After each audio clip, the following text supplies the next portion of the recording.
Hello friends, welcome back to my channel. আপনারা আগের ভিডিওতে দেখেছিলেন আমরা কিভাবে কলকাতা থেকে এনজিপি হয়ে শিটং পৌঁছাই, আর শিটংয়ের সে বিখ্যাত হোমস্টে গুরুং কটেজ, যেটা আপার শিটংয়ে আমার দেখা বেস্ট হোমস্টে লেগেছে। আজকে আপনাদের নিয়ে যাব শিটংয়ের কিছু সাইট সিন এবং সেই সঙ্গে সঙ্গে অলদারা ভিউ পয়েন্ট। আর সেই সঙ্গে সঙ্গে প্রত্যেক সময় যেটা বলি, ভিডিওটি ভালো লাগলে লাইক, শেয়ার এবং কমেন্ট করতে ভুলবেন না, এবং সেই সঙ্গে বলবো চ্যানেলটা সাবস্ক্রাইব করতে। এখন প্রায় 11:30 বাজে। আমরা ব্রেকফাস্ট করে স্নান টান করে বেরিয়ে পড়লাম আবার শিটংয়ের কিছু সাইট সিন করতে। তো শিটংয়ের সাইট সিনের মধ্যে মেন যেটা লাটপাঞ্চার কি অলদারা ভিউ পয়েন্ট, এটাই হচ্ছে মেন। তাছাড়াও আরও কিছু কিছু ঘোরাবে এরা বলছে। তো দেখি, আমাদের গাড়ি অলরেডি চলে এসেছি আর এই চা বাগানের ভেতর দিয়ে আমরা যাচ্ছি এখন। ফুটু কেমন লাগছে? ঘুরে বল, না তো শুনতে পারবে না কেউ।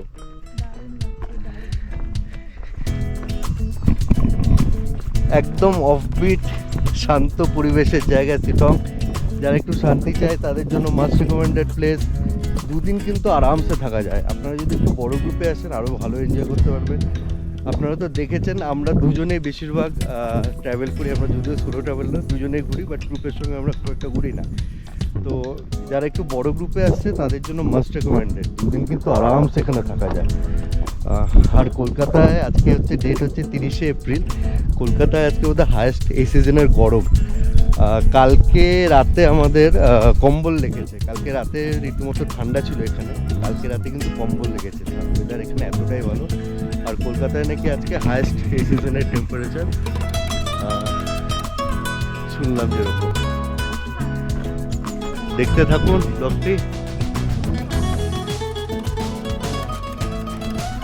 এই শিটং ডামেই একটা বুদ্ধিস্ট মনাস্ট্রি আছে, দেখলাম ওখানে লেখা 1831 সালে এটা তৈরি হয়েছিল। জানি না অতটাও পুরনো কিনা, গেলে বোঝা যাবে। এখন অনেক পুরনো বোঝা যাচ্ছে, কারণ এই স্ট্রাকচারগুলো যে হয়, এই স্ট্রাকচারগুলো কিন্তু সত্যি অনেক পুরনো স্ট্রাকচারের মনাস্ট্রিতে এগুলো দেখা যায়।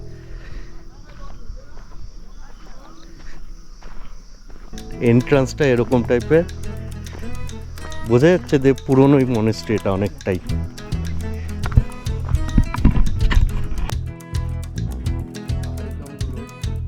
এটাই হচ্ছে মেন অ্যাট্রাকশন। যেখানেই যাবেন ঠিক এরকম ভাল্লুকের মতো একটা করে পেয়ে যাবেন, তাই না? এক একটা গদন পেয়ে যাবেন ভাল্লুকের মতো, ঠিক চলে আসবে আপনার ডাকে। কি নাম তোমার? কি নাম? আবার হাইও উঠে গেল। এই যে স্ট্রাকচারগুলো দেখছেন, এগুলো কিন্তু অনেক পুরনো, মানে 1700-1800 সালের যে বুদ্ধিস্ট মনাস্ট্রিগুলো হতো সেখানে এই স্ট্রাকচারগুলো ইউজ করা হতো। এটা থেকে বোঝা যায় সত্যি এটা অনেক পুরনো মনাস্ট্রি।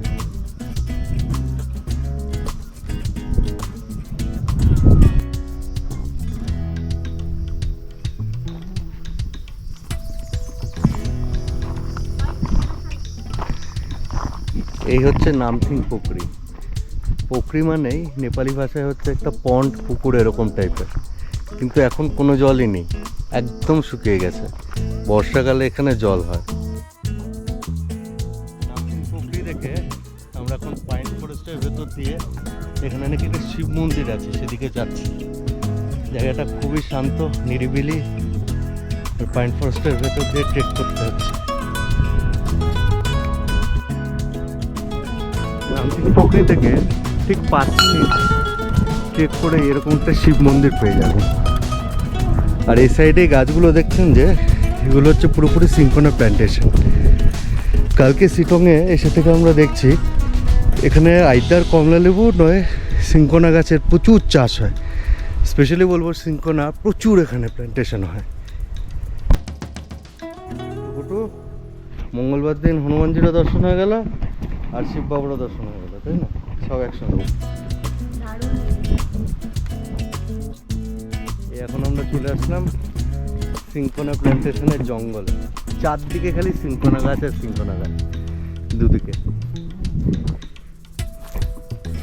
সিনকোনা প্রসেসিংয়েরও এখানে জায়গা আছে শুনেছি, মংপুতে বিশাল বড়।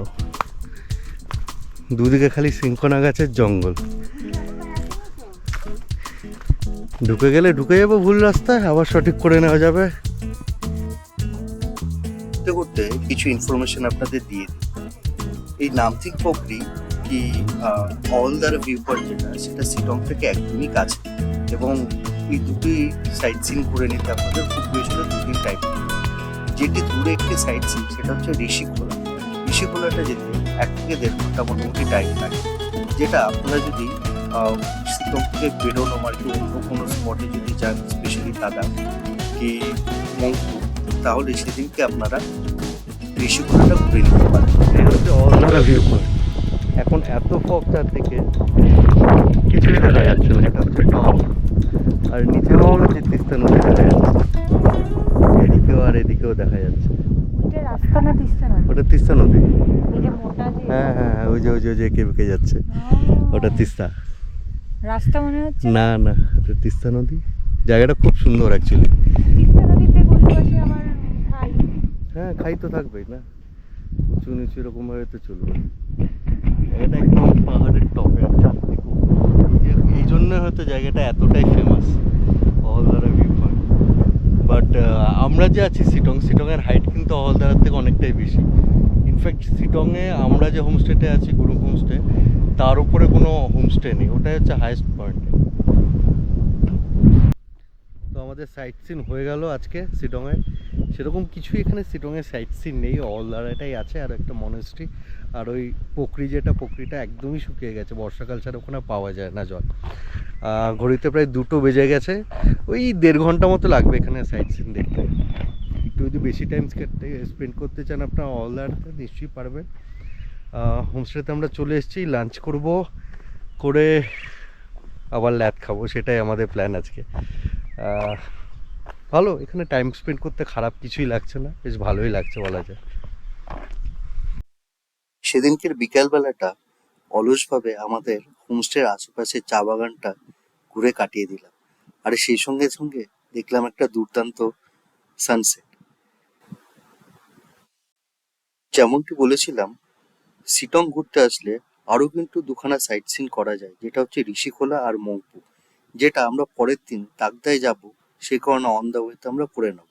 সেদিনকার মতো আমরা কোনো সাইট সিন করিনি। যাওয়ার সময় বিদায় বেলায় আমাদেরকে সি অফ করতে এসে গেছে এরা, আবার মুখটা দেখে বোঝা যাচ্ছে খুব একটা পছন্দ হচ্ছে না যে চলে যাচ্ছি। খুব সুন্দর ছিল জায়গাটা, 2 দিন থাকার জন্য খুব আইডিয়াল। আর যারা একটু ডগ লাভার, এখানে খুব সুন্দর সুন্দর ডগ আছে, ওদের সঙ্গে সারাদিন টাইম পাস হয়ে যাবে আপনাদের। তো দেখতে তখন ব্লগটা, তাকদা অন্ধ হয়তো তাকদা কী কী দেখতে পাই আর তাকদায় গিয়ে কী কী করি আমরা সব দেখাবো।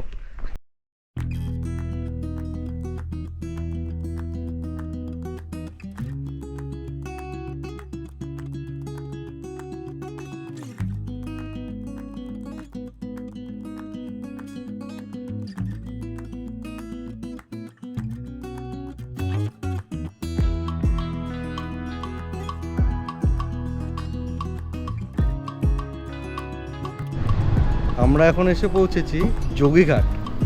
এটা একটা ট্যুরিস্ট স্পট, আর নিচ দিয়ে বয়ে চলেছে রিয়ান নদী, এখানকার পাহাড়ি একটা নদী।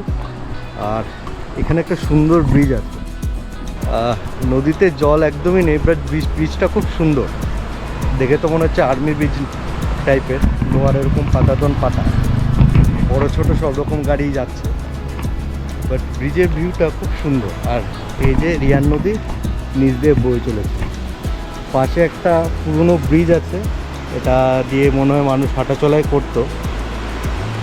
তো তাকদা যাওয়ার পথে এটা হচ্ছে আমাদের ফার্স্ট সাইট সিন, যোগীঘাট।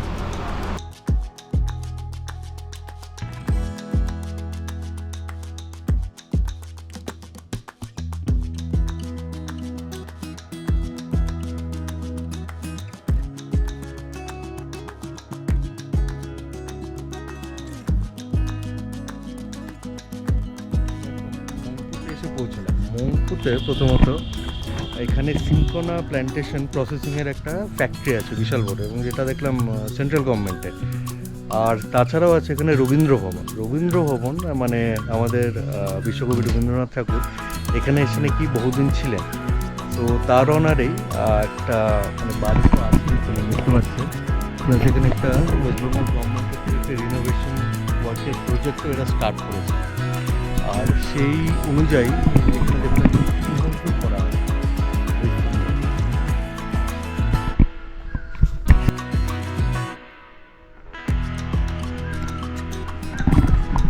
তো ব্যাকগ্রাউন্ডে এই বাড়িতে বলা হয় রবীন্দ্রনাথ মৈত্রী দেবীর আমন্ত্রণে এসেছিলেন বহুদিন।